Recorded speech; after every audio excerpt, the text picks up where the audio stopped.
When we started talking about the season of exposure, right here on this channel, which must have been about 2 years ago, many did not understand what we were talking about.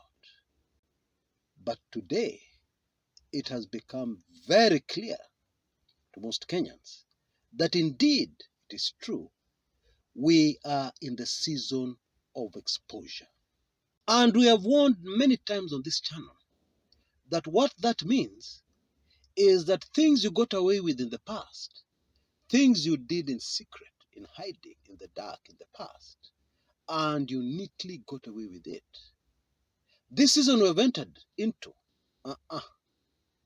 they will not work. And a perfect illustration of that is a very unfortunate, but indeed very instructive drama that has unfolded in our country over the last few days that has just clogged up social media. You look everywhere, there is this story. I'm of course talking about the story of this young, beautiful, 22-year-old lass called Marion Naipei. Now, for regulars on this channel, you may be saying to yourself, aye, this is not a kumekucha story. Actually, it is, because it brings out quite a number of things that have gone very wrong in our society. That is apart from the exposure. In my opinion, this is a very important story.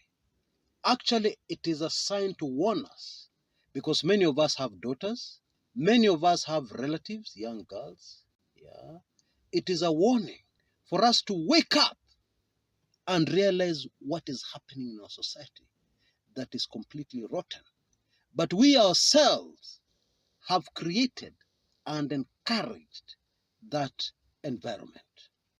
Let us start by going into the story of exactly what happened here that led to the posting of a video that has completely destroyed the life of a young Kenyan, a girl, forever. Her life will never be the same again. And it is a story that starts with online dating, which is very common these days. But you see, the problem with online dating, you can pretend to be anybody you want. You can project any image you want, usually very false, and fool many people. And so for close to a year, 22-year-old Marion Naipei built an online relationship with a much older man called James Opande, based in the United States of America. And in fact, it is reported that Bwana Opande is already married. But this relationship with this young girl flourished up to that point where Marion says Bwana Opande even promised to marry her. And it is rather obvious the young girl accepted that proposal in her heart. And so this is somebody she completely trusted.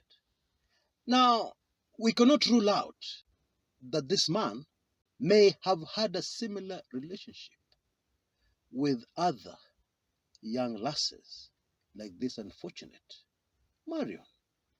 And so this January, the moment she must have been waiting for with all her heart arrived, and James jetted into the country for a holiday. Now, I believe at this juncture, and for the purposes of our show today, it is important to understand, why young girls, because in my opinion this is a pandemic, why young girls, our young girls these days, are so easily swept off their feet by older, seemingly richer men. And it is what I call the Alejandro phenomenon.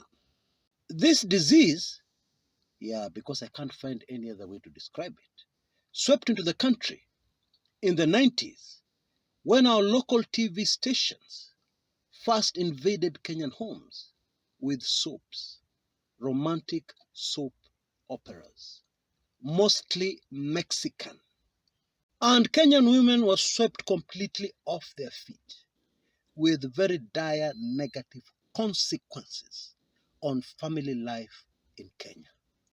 The storyline has been very consistent. Young poor girl meets rich handsome man in a romance that transforms her from poverty into a dream life with everything she would ever want. Yeah, or even from an ordinary life into a dream movie kind of life. Now, this is definitely a disease because I happen to know personally a few Kenyan couples where divorce has destroyed the family, all because of the Alejandro phenomenon. Kenyan women of all ages are no longer into the story of building something from scratch, humble beginnings, into that dream life you want. They have become instant coffee transformation addicts. And this transformation lands from this Alejandro character, usually a married man already. But back to the viral video. So the two meet and the alcohol flows. And also something else that the young lass mentioned, a white powder. Okay? Textbook case of an older man taking advantage of a naive young Kenyan girl. And according to Marion, things went south as far as this Alejandro was concerned. After he made an indecent proposal, she was not able to entertain. Alisema mzee alikuwa anataka ahudumiwe na huyu msichana, lakini si yeye peke yake, awe na rafiki yake mwanaume mwingine. Oh boy.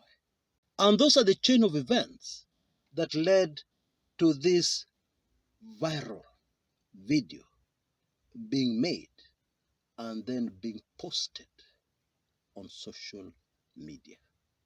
And initially, public opinion was against this young girl, and many Kenyans threw barbs at her. And in my opinion, if this had been another season, that would have been the beginning and the end of this story.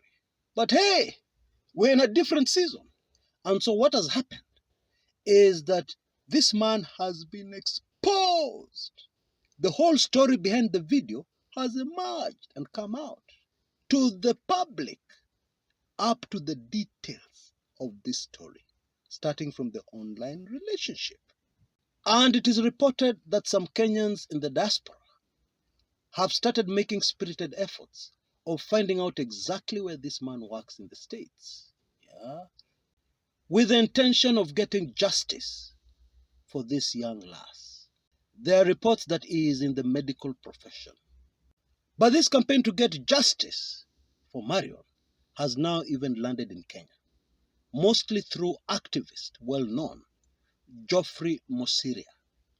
In a video made over the last few hours at Buruburu police station, we have been informed that 2 suspects are already being processed by the police. Apparently, they were sent by the mzee to try and bribe the young lass into silence. Now, wachane na hiyo maneno obviously did not work. Sadly, it seems that this mzee has not understood, did not understand the full psychological negative impact on this young girl. It seems that he did not understand that he has destroyed her life forever. Because why else would he throw money at such a serious problem that he created? Now, the mzee has alleged that his phone was hacked into, while admitting that actually he took that video. But he says it was for his own personal consumption. What? But somebody hacked into his phone and posted the video. Now, that story, obviously, has been received with a lot of skepticism by Kenyans. Now, this is a story that is still developing, but it is clear that the tables have been turned. And now, this mzee, who works in the United States of America, is in very serious trouble. Hata kazi yake huko iko hatarini. Okay? Folks, beware the season of exposure. But when all is said and done, I really hope that the take-home lesson here has landed in the minds and hearts of young Kenyan girls. Life is not a soap. No! Life is not what happens on TikTok videos and what others try and pretend it is. Life is serious. This is not a rehearsal. And small decisions that you make now can have such a big impact on your future life, especially when you do things that can never stand the test of time and things which cannot be reversed. And in my humble opinion, the Alejandro pandemic needs very urgent attention from Kenyans. Very, very urgent attention. And even the brand new TikTok pandemic. Let us pray for our daughter, young Marion. Yeah? She needs our love and sympathy and attention to help her put together her life, what's left of it, for the future. And the very good news is that in this life, even very bad things that happen to us sometimes open doors to a much better future. Now, still on the topic of the season of exposure, which we're bang in the middle of, and which has so far devastated politicians, there is the Cyrus Njirongo story, which in another season ingeisha tu hivyo. Because I strongly believe in another season other than this season of exposure, Kenyans would have believed it was an ordinary road accident. End of story. But that is not what has happened. And in my latest highly sensitive ebook, which details exactly what happened, including a timeline, you will get a lot of information that will shock you to your bones. Now you can see details on your screens right now. We're in the last Kipindi Chalala Salama for this particular special offer. Please take full advantage of it. For only $10, you can have this ebook. And my guarantee is that you're going to be very shocked and even convinced more than ever before that indeed tumeingia season nyingine mbaya sana, hatari sana, inaitwa season of exposure. Just use our usual number to M-Pesa, Kenya shillings 1,290 or $10 to that PayPal email address, and then make sure that you text me your email immediately after payment so that I move with speed. Until next time, this is Chris Kumekucha.